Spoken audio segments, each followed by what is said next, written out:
Hello and welcome to another episode of the Phoenix Wisdom Podcast. I'm your host, Janet Sandberg, here to help you find a little bit of hope and shine some light into the darkness that you currently find yourself in. Or maybe not. Maybe you're just listening for inspiration. In any case, welcome. And welcome also to our guest today, Katherine Knight. I'm so happy to have you here with us. Why don't you just tell us a little bit about yourself to get going? Certainly. I'm Katherine Knight. I live in Northern California, and I currently take care of my mother who has dementia and my mother in law who has dementia. So, both of them. And so, what I've done is I've turned a business into helping others because my goal in life is to help others make their life better and make their life so that it's manageable and it's not the end of the world. And that's what I've been doing now for 3 years. Amazing. Amazing. I can't even imagine. My mom had dementia, so I know how difficult it can be and how much it differs from one person to the next. So, yeah, kudos to you for caring for two people in different ways at the same time. It's a lot.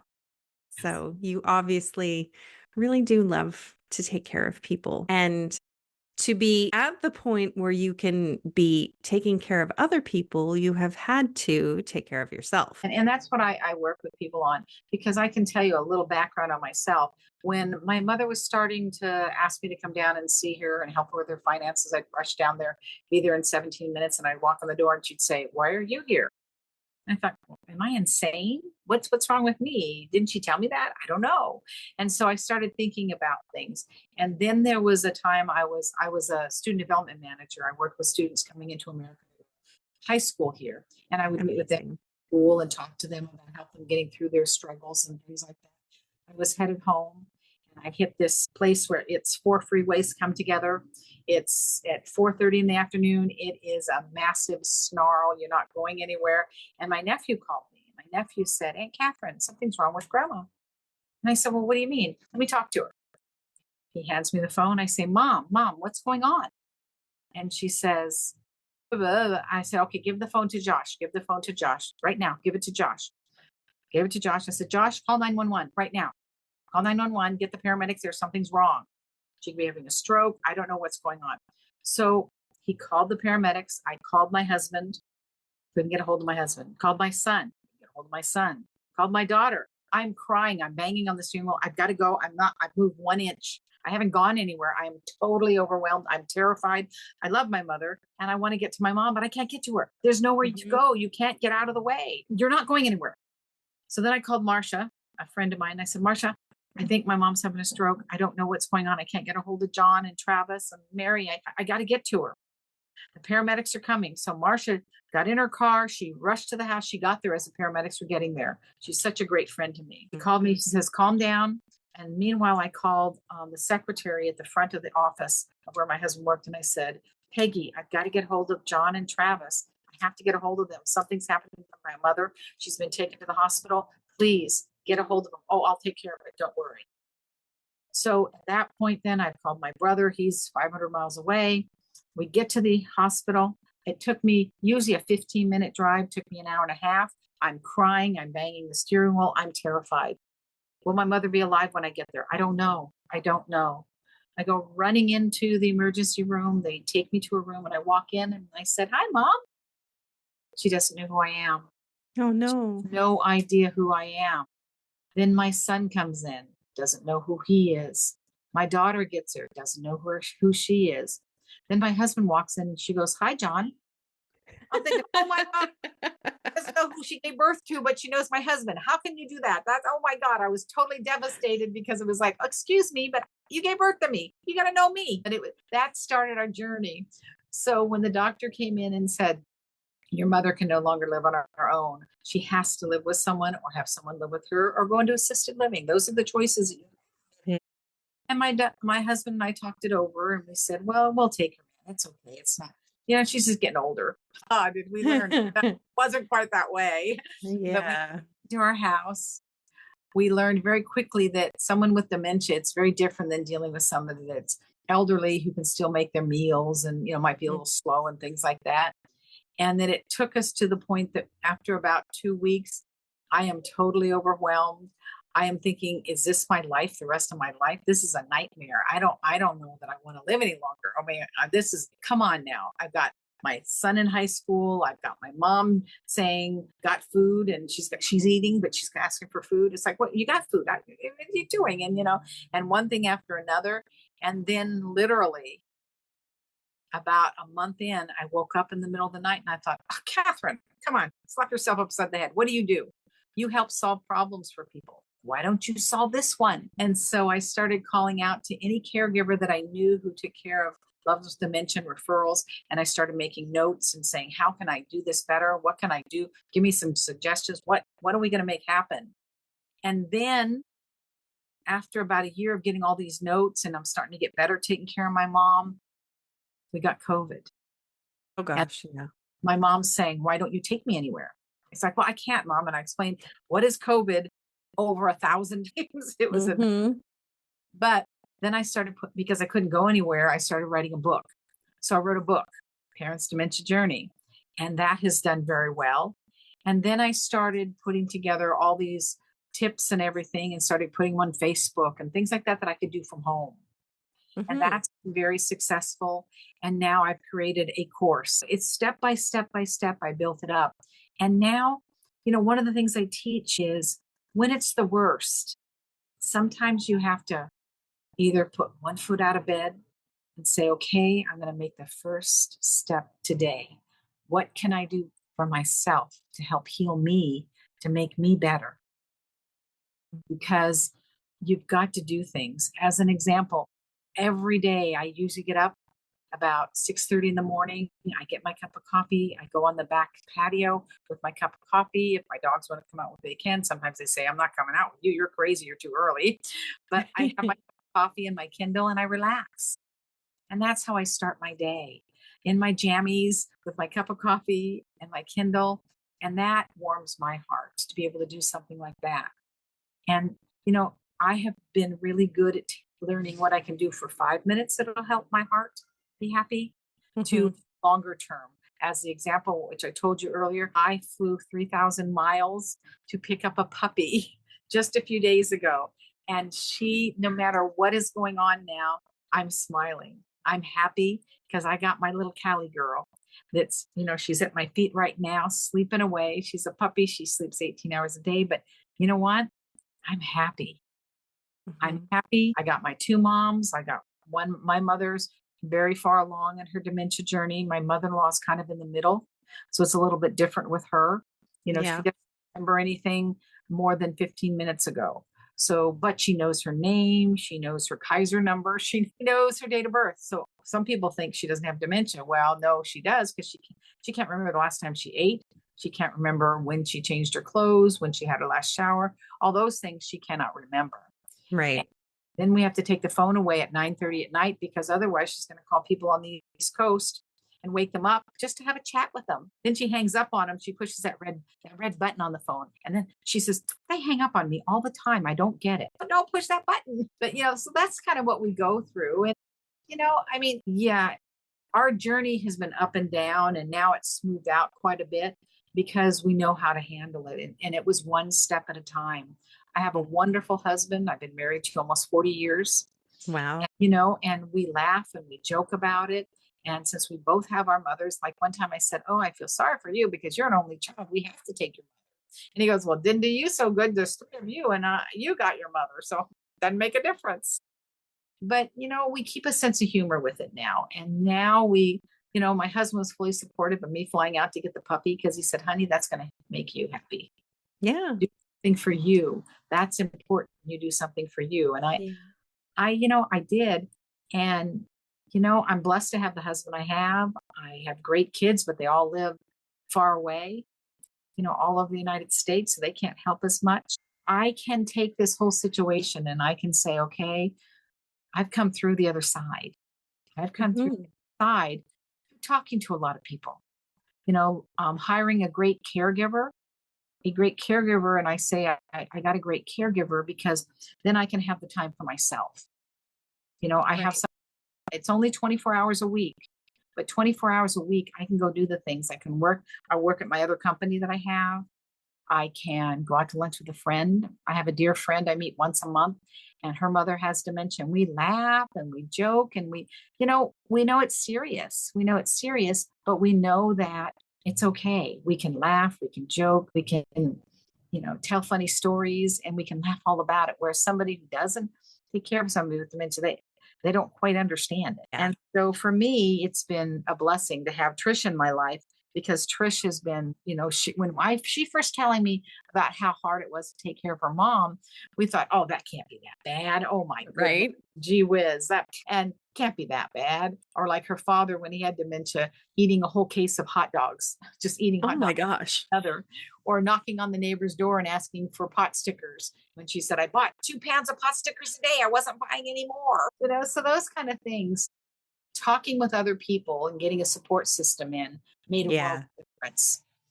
People who have gone through some of the same situations you have and being able to understand what you're going through, that has made a world of difference for me Yeah. because as much as I know and everything else, I still have rough days. Sure, I do. Once in a while, I do. And I'm able to come out of it very easily, though. That's the difference from when I was Because you have those people and those things in place to help lift feeling. you back out of it. You're prepared for the bad days now. Yeah, I am. And so it's much easier now. And so that's what I do is that, and I have a tax office too. And then that tax office, people come in, they start talking about they have a loved one with dementia. I can bring them into our group.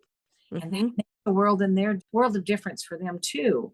It's, Absolutely. I've heard from some people, they feel so alone. They feel Hmm. alone when they're taking care of a loved one with dementia. Well, you don't have to feel alone anymore. No, You no.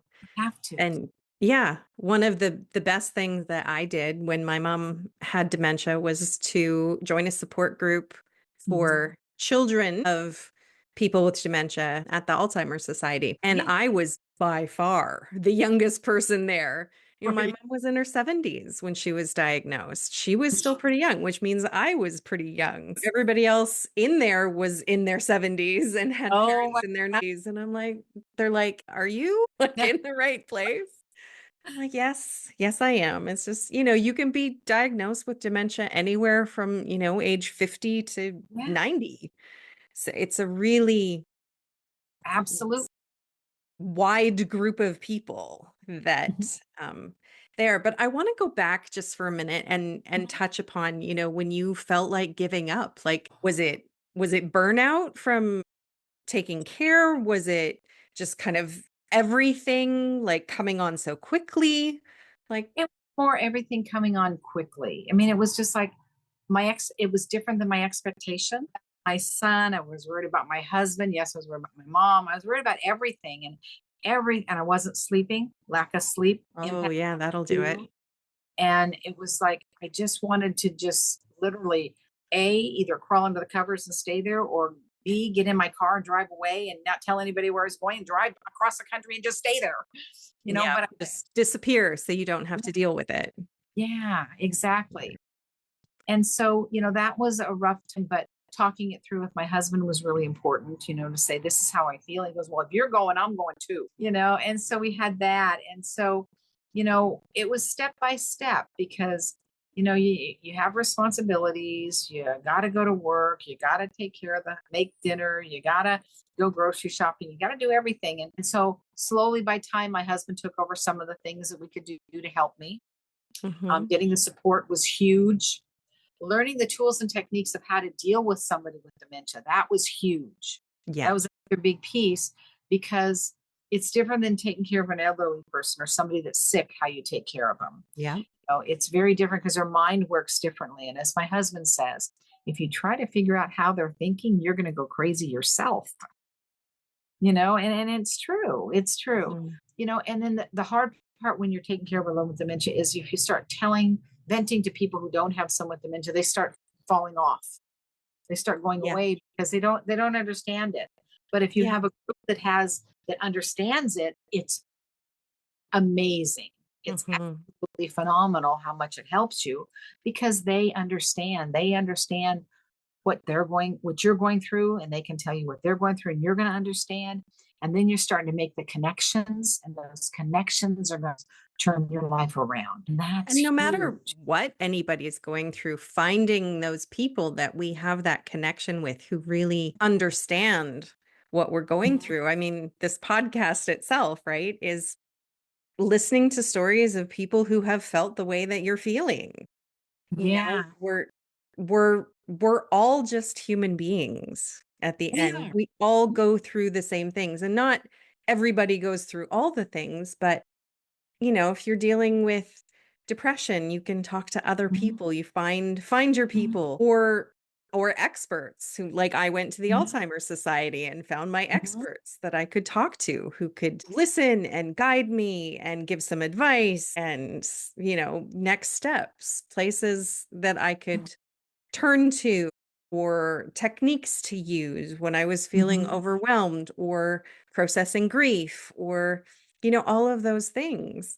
There's always somebody to help, Well, there but is. you have Absolutely. to I lost you one have of to my talk to children. the people. You have to tell people what you're going through. Somebody. You have to. Well, when I lost my son to cancer back in 2000, when I was in the covers, I couldn't come out. I was crying all the time. I couldn't even Yeah. know how to get to the grocery store. But I stumbled onto a thing in the newspaper about hospice grief counseling. And I picked up the phone and I called it.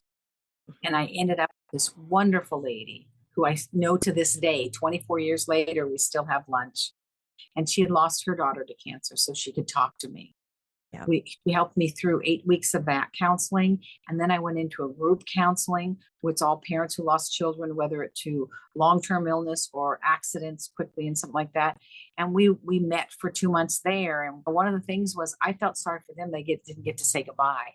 They Yeah. felt sorry for me because I had 17 months, but I didn't mind. I Mhm. was happy I had 17 months. And that's the thing. You get with people, you reach out, whether it's a hospice group, whether it's a group to help people who are depressed, or a therapist to help someone's depressed. Just putting one little step out can make the difference. One little Mhm. step saying, okay, I want to heal, want to live life. One of the things my son Robert taught me was life is worth the fight.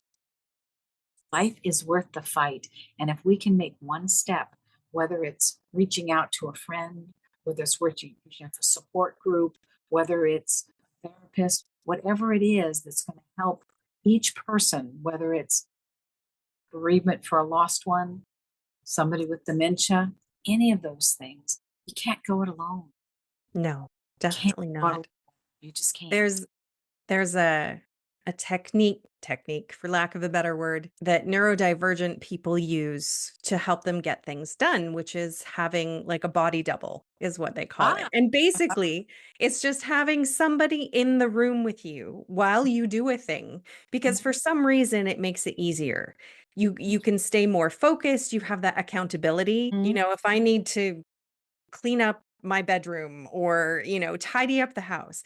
Just having somebody, they can sit on the couch and scroll their phone uh-huh. while I'm cleaning up, but it makes it better, and it makes it easier. So I think that's good for no matter who you are and what you're going through. Just having that support there, Yeah. that, moral and emotional support for you to do what you need to do, and to just have that person in your life Mhm. that you can be like, you know, my house is a disaster, but if you want to come over and hang out with me and watch a movie while I clean it, that would be amazing. I love it. I love it. Because we're not meant to be alone. We're not No, meant to be alone. We no, need to have that human connection. absolutely. Yeah.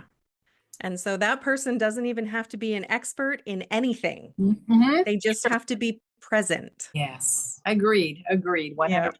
That's the whole thing. If we can get that system together, and you know, I after my son passed, a friend of mine took me to Las Vegas, and she said, "Catherine, we're gonna grieve together."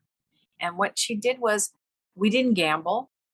We talked about him. We cried. We talked. We read some books quietly. We had quiet time. We talked. And it was amazing for me. It helped me start healing. Yeah. in the middle of Las Vegas, which we went to a couple shows. We walked up and down the strip there, and we had a wonderful time. And I was able to, that was my first breaking point, was saying, okay, my husband said, yeah, go. I don't know if I can go with Wendy. And he said, go with Wendy. Go do something with Wendy. That would be good for you. So I went, we flew to Las Vegas. We sat there for 4 days, and it was amazing just to talk about it, just Yeah. or not to talk, even just to let us have time to breathe. And that Just to was, be together. yeah, it was wonderful. And she now lives up in Oregon, so once in a while we Zoom, but we don't get together as much. But she's doing great in her life. I'm doing great in my life, and I didn't think it was possible at the time. I didn't think it was possible to ever Yes. smile again, laugh again. And here I am. I've got a good life now. I've got a Yeah. good life, a great husband, great kids. I've got businesses that I love running, and I got my wonderful little puppy Callie girl. Yeah. That's all you need. And time. Time is the big factor there. It is. It is. Give yourself grace and be patient, and those things are really hard to do sometimes, but that's what we need. Well, and I tell people, just take one step at a time. Don't try to take leaps. Take small Mhm. steps, because over a week, that's a lot of steps. It is. But you're not Yeah. going to see it on day one. You might start seeing it 4 and 5 and 6, but you got to just be brave enough just to put one foot forward, just one. Yeah. And then And you, then, a year later, take a look back and see how far Mhm. you've come. Because Yeah, you don't see the changes as they're happening, right? It's no, like going to the gym, right? Like you go to the gym once and you're like, well, that didn't do anything. But if you go every day for a year or even 3 times a week for a year, yeah, you're going to see big changes when yeah. you look back. Yeah, I agree. I agree. And that's what it took. It's a bit of courage building, but once you can do it, just do it. Don't Yes. second think, just do it.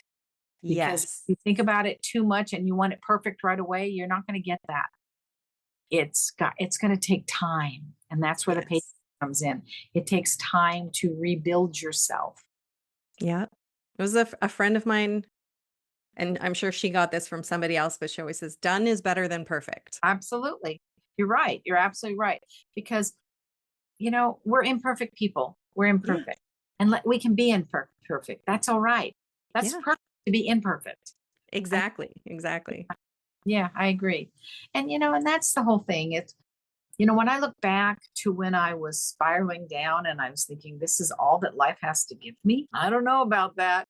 But, I had to work through it, and it was one step at a time. It was saying, okay, what can I do to change this? What Hmm. can I do? At that point, I had no idea what I could do.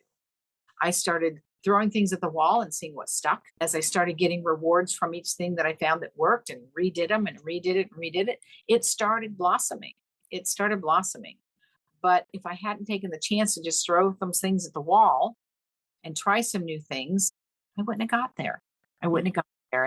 And I have a lot of years ahead of me, Yeah. hopefully, but I ahead of me, and I'm gonna enjoy it. I'm gonna take the time to enjoy it, smell the roses, and that's what my son Robert taught me. Take time Yes. to enjoy and smell the roses. With my mom, she doesn't know who I am. She's at a level 7 out of 7 in dementia. But that's okay. She knows it's somebody that cares about her.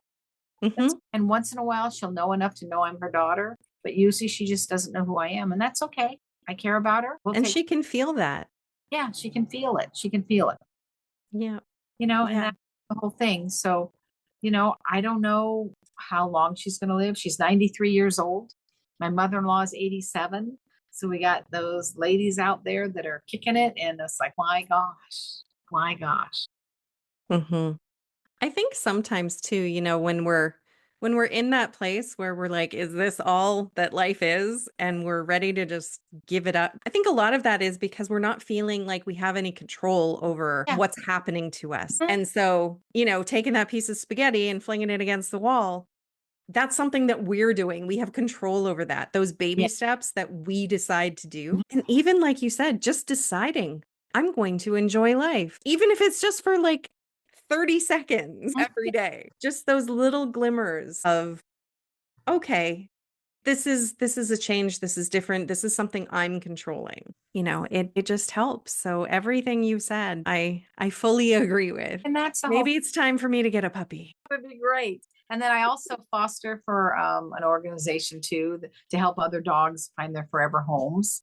Um, Oh, oh, I there had a she. friend who did that too, and Uh-huh. she, of course, ended up keeping one of them, Mhm. as you do. It seems like a lot of times. It does. It does. And, I just think that, life is for the living and let's go out and make the best we can of it. Each day is going to be an imperfect day, but you know what? Something good's going to come out of it for me. I know that. I know that. And now I'm getting more good coming out with this silly little puppy that's at my feet. I mean, she's just incredible for me. That she makes me laugh. I brought so much happiness to everyone at the airport when I was bringing her back that people were saying, "Oh my gosh, you turned my mood completely." And I thought, "Whoa, that's really cool. Thank you, Kelly Mhm. girl." You And know, I imagine that your mom and your mother-in-law also love having the puppy around. they do. I brought it into my mom yesterday, and oh my gosh, she was just incredible. My mother perked up, which she hasn't perked up much lately, and she was petting the puppy, and she was had a big smile on her face. It Mhm. was incredible. It was incredible. And my mother-in-law is more alert, and she was like, "Oh my gosh, I love this baby." And she was all happy. And that's we can do things like that. We can do Yeah. that unexpected, we do it, and that wasn't the purpose for getting the dog. It was more for me, but you know what, it went all around. It went Yeah. all everybody in the family, and my daughter's coming down this weekend to see meet the new puppy, and everybody's excited, and and she's quite an amazing pup, if I do say so myself. I'm sure she is.